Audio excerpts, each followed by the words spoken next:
চিংড়ি মাছগুলো এইভাবে পরিষ্কার করে নেব। চিংড়ি মাছটা ভালো করে ধুয়ে নিয়েছি পরিষ্কার করে। এবারে নুন দিয়ে দিলাম। এবারে নুন আর হলুদ দিয়ে মেখে রাখছি কিছুক্ষণ। আর বাকিটা আমি ওই পাশে পটল চিংড়ি করবো বলে পটলটা রেডি করে নিই। মেখে আমি কিছুক্ষণ রেখে দেবো চিংড়ি মাছটা। কড়াইটা বসিয়ে দিয়েছি, কড়াই গরম হয়ে গেছে। এবারে তেল দিয়ে দিচ্ছি। তেলটা গরম হয়ে গেলে আমি আলু আর পটলটা ভেজে নেবো ভালো করে।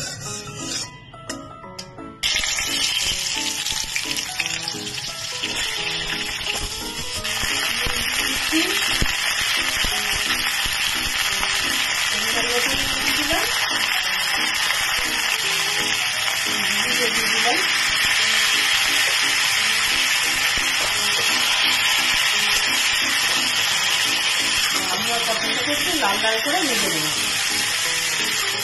ভাজা হয়ে গেছে, এবার তুলে দিচ্ছি পটলটা।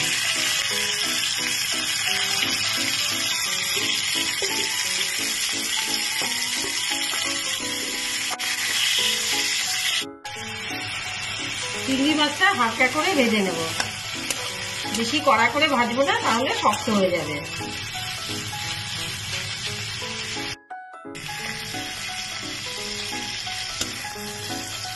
চিংড়ি মাছগুলো তুলে নিলাম সব।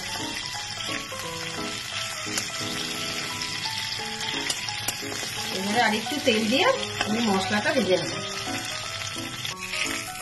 তেজপাতাটা দিয়ে দিলাম, দারচিনি দিয়ে দিলাম, একটু আদা দিয়ে দিলাম,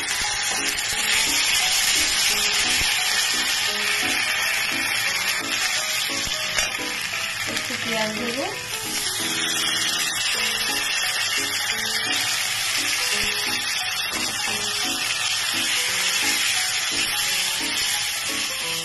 জিরে গুঁড়ো দিলাম,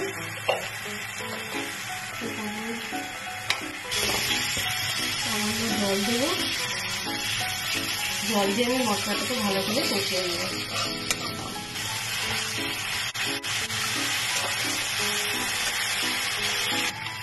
দুটো লঙ্কাও দিয়ে দিলাম।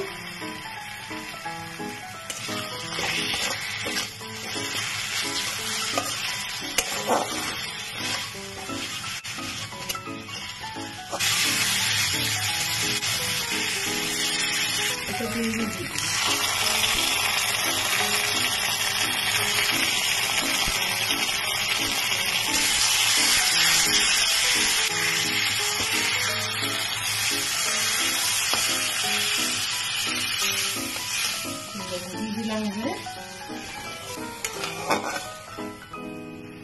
ফুটে গেছে, সবগুলো দিয়ে দেবো এখন।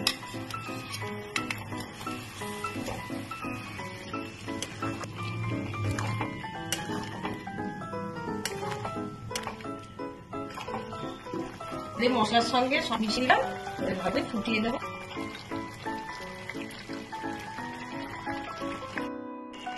একটু চিনি দিয়ে দিলাম। রান্নাটা আমার হয়েই এসছে।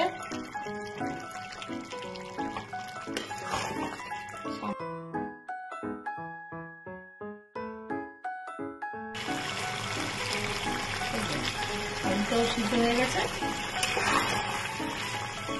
এখন আমি নামিয়ে দেবো।